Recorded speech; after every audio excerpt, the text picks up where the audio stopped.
According to a new report, more than 3,400 prescription drugs in the United States have seen their prices increase in just the first half of this year. Most of these price increases were, I guess, by comparison, what you would consider moderate, usually just a little over 10%. But unfortunately, that 10% price increase for most of these drugs is more than 4 times the rate of inflation, which means that these prices were not raised just to keep pace with inflation. They were raised because pharmaceutical companies can. And that is the simplest answer, and that is in fact the answer that you will get from pharmaceutical companies as to why they raise their prices. But here's the real shocking part of this story. We knew drug companies were going to raise prices. They were going to do it last year. But believe it or not, Donald Trump tweeted at them, "You better not do it." And guess what? They didn't do it. They just made an announcement that they were going to postpone the price increases till January 1st, 2019. And they didn't waste any time once the year started. 3,400 drugs already have seen their prices go up so far this year, which is a 17% increase from last year in the number of drugs who saw their prices increase. But 40 of those 3,400 have seen their prices increase by triple digits. For example, according to Ars Technica, we had a generic version of Prozac, supposed to be the cheap stuff, right? That price increased by 879%. 879%. Then you had a topical steroid, mometasone, saw a price increase of 381%. Basically a steroid cream, 381%. Pain reliever cough medication, which is promethazine and codeine, saw their price increase by 326%. And an ADHD treatment, guanfacine, 2 milligrams, the price of that increased by 118%. Now, when I said that the drug companies do this just because they can, I mean that. And when I said that they have said that, I meant that as well. Mike Papantonio has taken the depositions pretty much all of the major pharmaceutical companies you could imagine. And at one point, he was doing depositions in the Netherlands of drug company CEOs over there for a drug they sell here in the United States, kind of based out of Europe over there. And he asked, just out of curiosity, as part of this deposition, which was videoed. Unfortunately, I can't show you the video. But he asked, just out of curiosity, why are you charging X amount over here in the Netherlands, but you charge, hundreds of more percent over there in the United States? And the executive responded, because we can. That was their answer, because we can. Now, loyal viewers of Ring of Fire understand that we have told that story many times in the past. Mike himself has told it, and he tells it much better than I do. But the point is, they do it because they can. And it's not going to stop.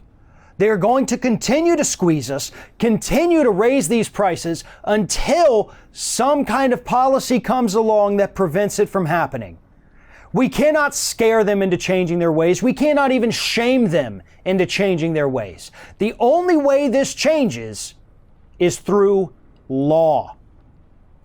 And I'm not even talking about Medicare or Medicaid negotiating prices. There should be no negotiation. There should be a flat blanket percentage of markup, and that's it.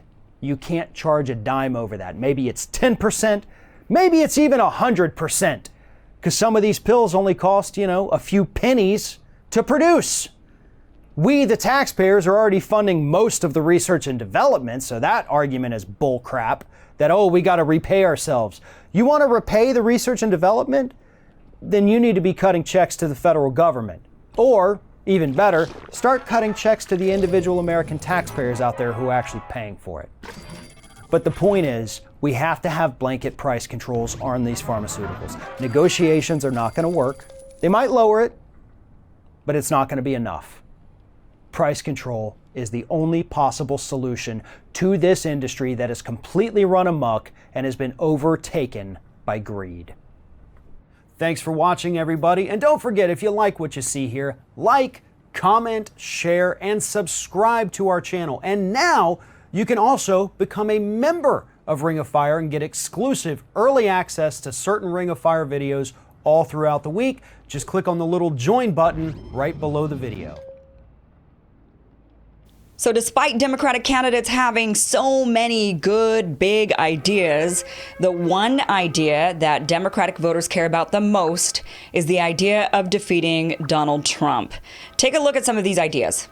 My big idea is universal pre-K. I'm Pete Buttigieg, and my big idea is to strengthen American democracy through better voting and representation for all Americans. I am Kamala Harris, and my big idea is raise teacher pay.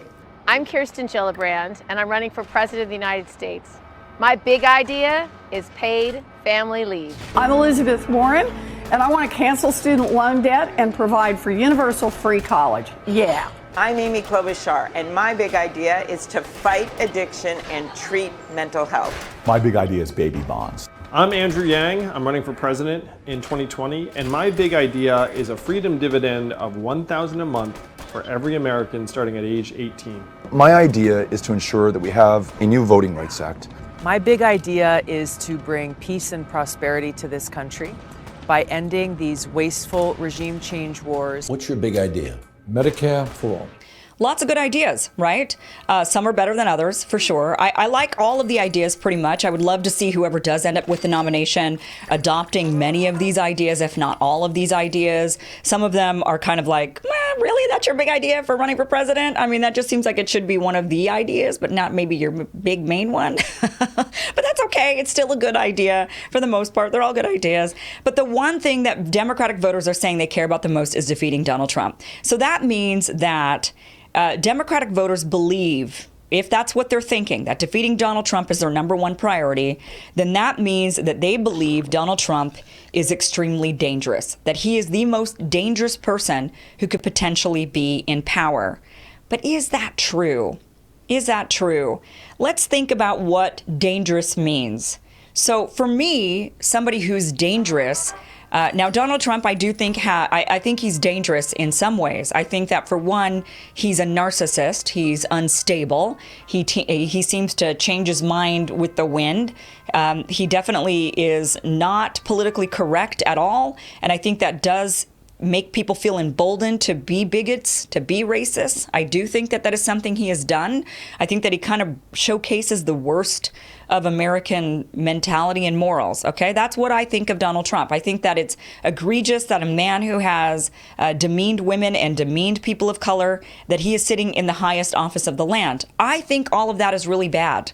I don't like him there any more than the next person. But I do think that there are other people who could be more dangerous than him, because to me, dangerous is very obvious. It is life and death.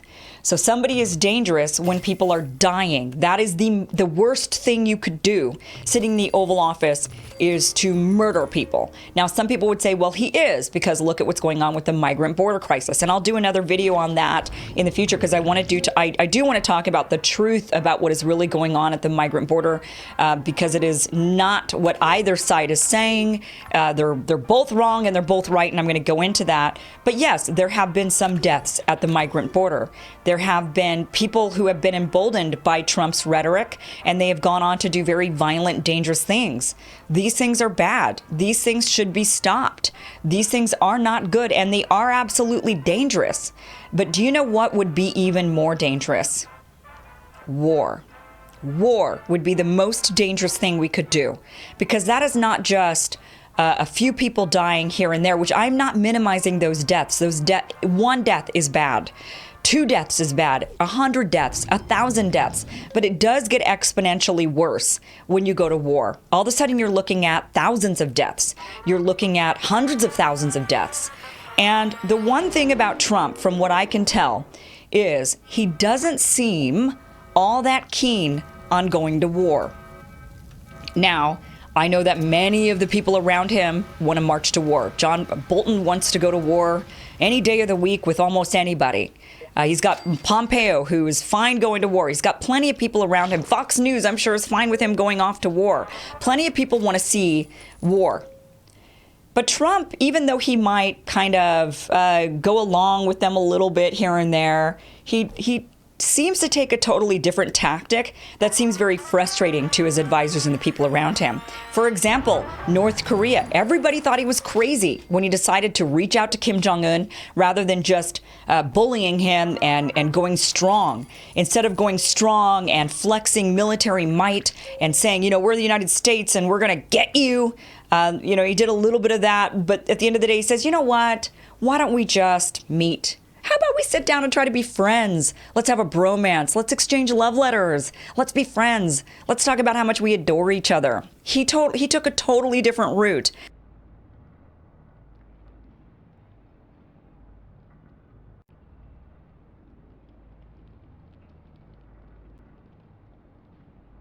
Man accidentally uncovered a secret facility that reveals our biggest fear.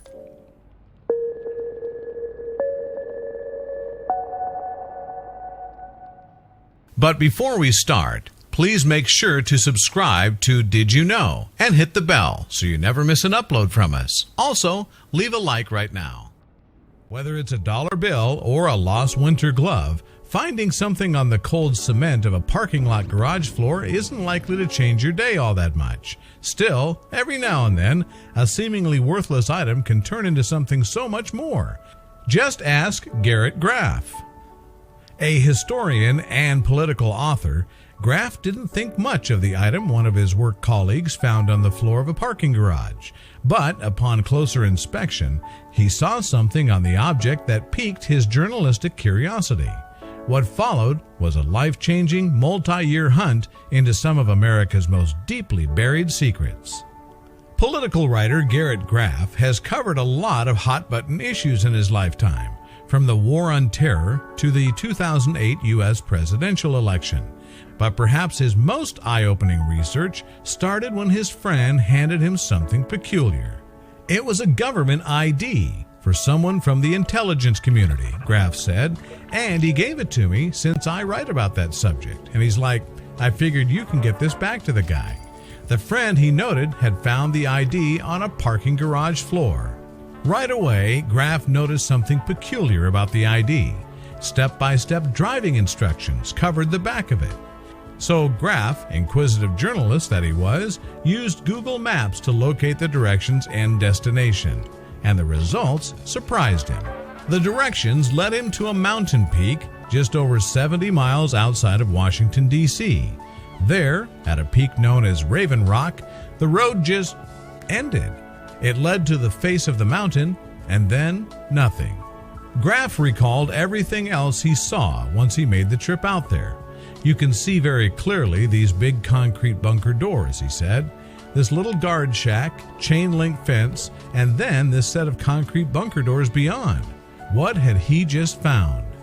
It was a facility that I had never heard of, and that wasn't on any map, Graf elaborated. His inner historian and journalist totally was freaking out. He started researching what he'd found as soon as he could. He didn't know it when he first stumbled upon the structure, but the directions had led him to Raven Rock Mountain Complex, also known as Site R. To put it more bluntly, he'd found a nuclear fallout shelter. Graf's research turned up plenty of information on the United States government's nuclear war contingency plan. Some of it comforting, some of it horrifying, and all of it fascinating. For example, the Truman administration sanctioned construction on the bunker in 1951 once the Cold War with the Soviet Union started warming up. They used a construction team who'd carved out New York City subway tunnels to do the job. So how'd they keep it a secret? Laborer Gene Bowman, who was paid $1.35 per hour in 1951 to bore through the granite of Raven Rock, put it this way. They just said they were building a tunnel. Wasn't nobody interested in what they were doing. Once dug, however, it didn't look like a simple tunnel. In his interview with NPR, Graf described the Raven Rock complex as a freestanding city built inside of this mountain. Intended to be a backup Pentagon, Site R boasted two 34-ton blast doors capable of thwarting nuclear bomb blows. Beyond the blast doors and inside the heart of the rock,